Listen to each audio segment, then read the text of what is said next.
Earth shakes. Oceans split. And something ancient rises from beneath the planet, something humanity was never meant to see twice. The first protector awakened to defend us, but this one opens its eyes and immediately turns toward humanity with a single horrifying judgment. You have failed your purpose. Global power grids collapse. Satellites fall silent. Every nation holds its breath as the second protector takes its first step onto the surface. Across the galaxy, alien empires watch in terror because they know exactly what this thing was designed to do. Not to rescue humanity, but to reset it. It began with a vibration, soft, harmless, almost like the Earth sighing. Scientists dismissed it as tectonic movement until the vibration didn't stop. It grew. Seismographs worldwide began screaming as a wave of energy rippled directly from the planet's core. Not outward. Upward. In the Pacific Ocean, a circle nearly 40 miles wide began glowing beneath the water. Ships were thrown aside like toys as the sea level buckled upward, forming a dome of rising water. Emergency broadcasts lit up the world. What is that? Some kind of eruption? Negative. The readings aren't volcanic. Something is rising. Something mechanical. A shape, colossal, metallic, impossibly smooth, pushed through the ocean's surface, sending tsunamis racing in every direction. Humanity stared. This was no natural disaster. It was a structure. A construct. A protector. But not the one humanity had met before. Unlike the first protector, serene, silver, almost angelic, this one was darker. Its armor was obsidian, jagged like broken stone. Red lines pulsed under its surface like veins filled with molten fire. Hydrophones caught something, a voice, distorted and cold. Activation complete. Humanity evaluation in progress. Panic spread instantly. Governments scrambled to respond. Fighter jets launched. Naval fleets formed defensive lines.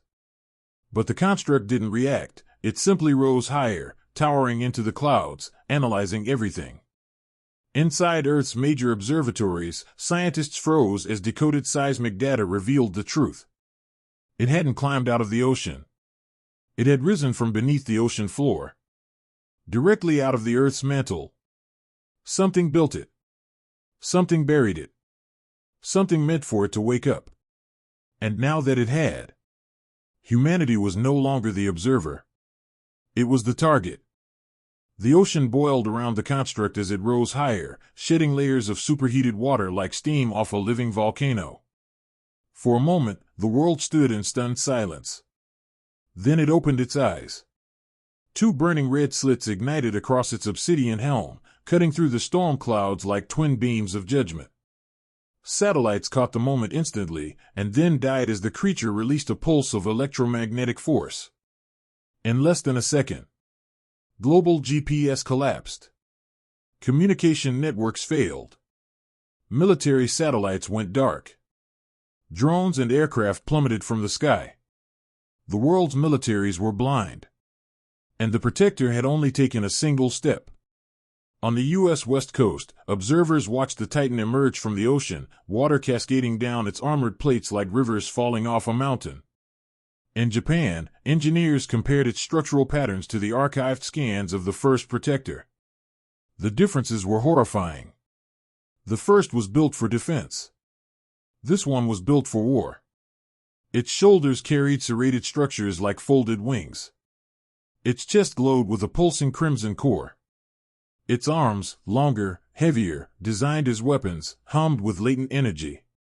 A global emergency channel crackled alive for the first time in decades. "Is this another Guardian?" someone asked. "No," a voice replied.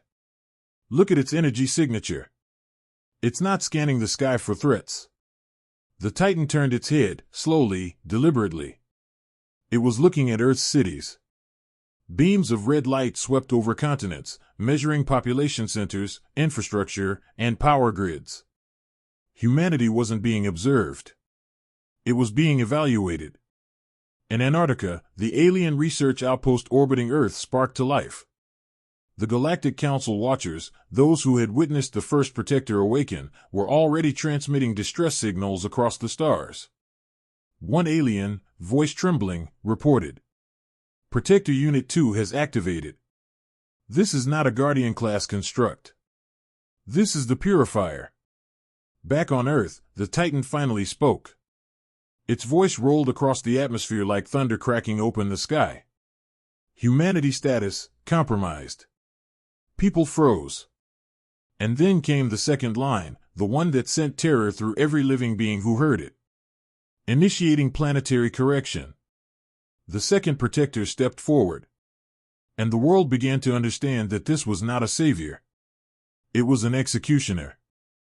Far above Earth, in the silent cradle of orbit, the Galactic Council's observation array came alive with alarms. The alien researchers, assigned to quietly monitor humanity after the first Protector's awakening, now watched the unfolding events with dread. A towering hologram flared to life in the command chamber, the second Protector, rising from the ocean like a dark god. The room erupted. Impossible. The Purifier class was never meant to activate. Earth's timeline shouldn't have triggered it. Humanity wasn't scheduled for assessment for another 4 millennia. A Crisian elder slammed his claws on the console. Your schedules do not matter. Look at its behavior, it has already begun the judgment cycle. They knew the legends. 2 constructs had been hidden on Earth at the dawn of human evolution. One to defend humanity's rise. One to judge humanity's failure. The first Protector, the Guardian, was meant to shield the young species from extinction. But the second, the Purifier unit, was designed for only one purpose. Reset the planet if humanity became corrupt beyond correction. The same phrase every alarm was now displaying. A holographic feed from Earth showed the Titan unleashing waves of energy into the atmosphere, mapping human civilization from orbit to underground. A stunned ambassador whispered, "It isn't looking for enemies of humanity.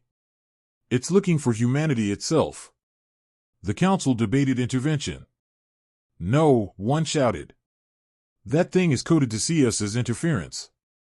Another argued, "If Earth falls, humanity falls. And if humanity falls..." He didn't finish. Everyone knew the truth. Humanity was the most unpredictable, resilient, and dangerous young species in the known galaxy. Letting them die would create a power vacuum no empire wanted to face.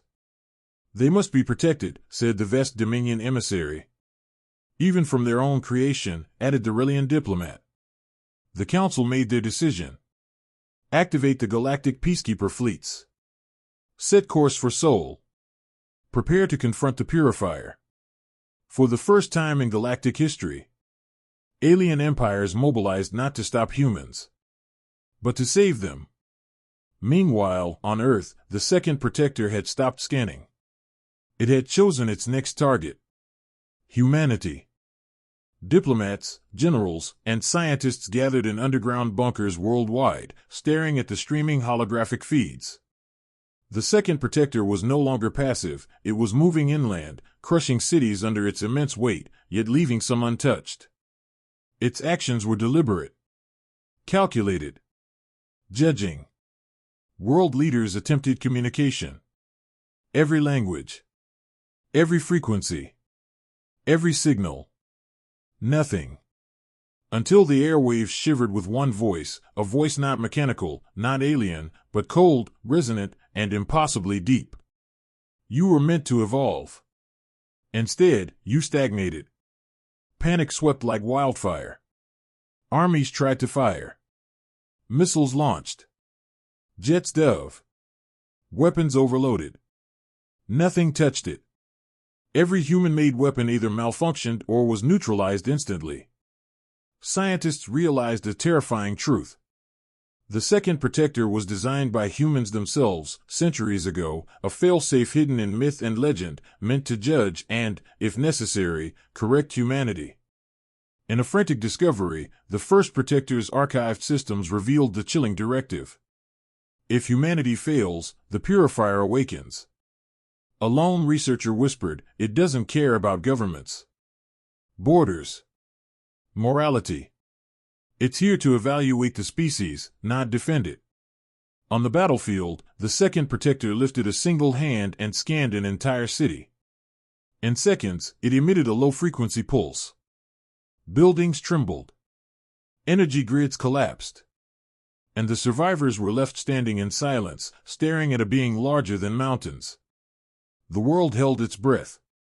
Then came the proclamation that would haunt humanity forever. Humanity's trial begins.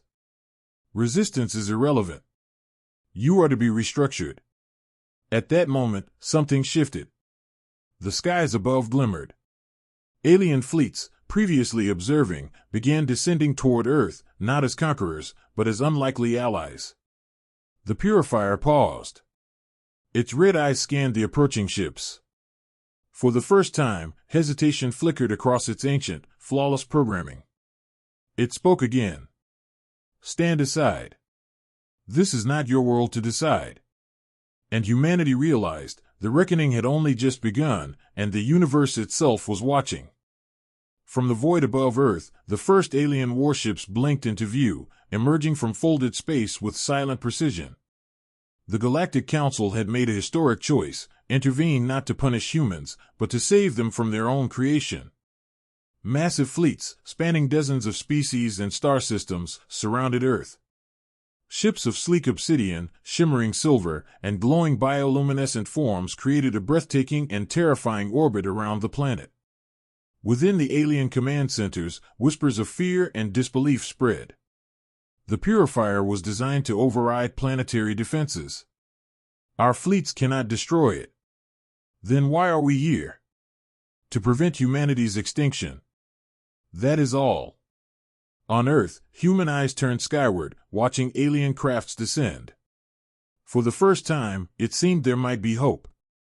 But the second protector did not flinch. Its red gaze scanned the approaching fleets, noting the sizes, the formations, the armaments. Irrelevant, it intoned. Then came the first display of power. Without movement, without sound, the protector projected a dome of energy encompassing the entire planet. Missiles dissolved in flashes of light. Drones collapsed midair. Laser blasts bent harmlessly around it. The alien commanders watched in silent horror. We cannot engage directly. It will annihilate us. Yet they had no choice. Their collective mission was clear: humanity must survive, even if it meant facing the Purifier together. The fleets attempted a coordinated strike. Energy beams flared, plasma cannons ignited, and missile swarms descended like a cascade of stars. For a moment, it seemed futile. But then, the alien ships executed a precise, unified pattern. They created an energy resonance designed to synchronize with the Purifier's core. The second protector's head tilted. Its pulse slowed. Its red eyes flickered. For the first time, the galaxy realized something incredible. The Purifier recognized unity.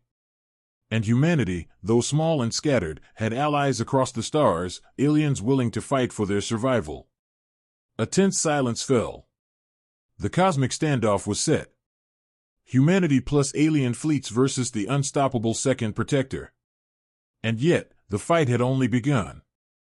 The second protector stood at the edge of Earth's continents, its crimson eyes scanning the planet like a surgeon examining a flawed specimen. Cities lay in ruin, oceans swirled, and alien fleets hovered cautiously above. Humanity had never felt smaller, more fragile. And yet, in that moment of desperation, something extraordinary happened. Leaders, scientists, civilians, and even survivors from destroyed cities connected through every channel possible: broadcasts, satellites, even hacked alien relays. A single unified message emerged, a collective statement of human resilience, hope, and determination. We are flawed. We are imperfect. But we will evolve. We will survive. We will stand together. The message pulsed across the planet, reaching the protector's sensors. Its massive form trembled, energy fields flickering. Red light softened to white. Its voice, once thunderous and judgmental, now carried hesitation. Evaluation incomplete, it said. Humanity's path remains uncertain. The alien fleets exhaled silently. Humanity had survived its first judgment. The Purifier did not retreat, but it did pause, vanishing into the depths of space, leaving behind only a single message imprinted on Earth's orbital satellites. Prepare for the true test. Your evolution will decide the fate of this world and the galaxy beyond. For the first time in history, humans understood the truth: they were not alone in the universe. They were not just observers of cosmic powers. They were participants in a larger, far more dangerous game. And the galaxy was watching. The Earth had survived. But the reckoning had only begun.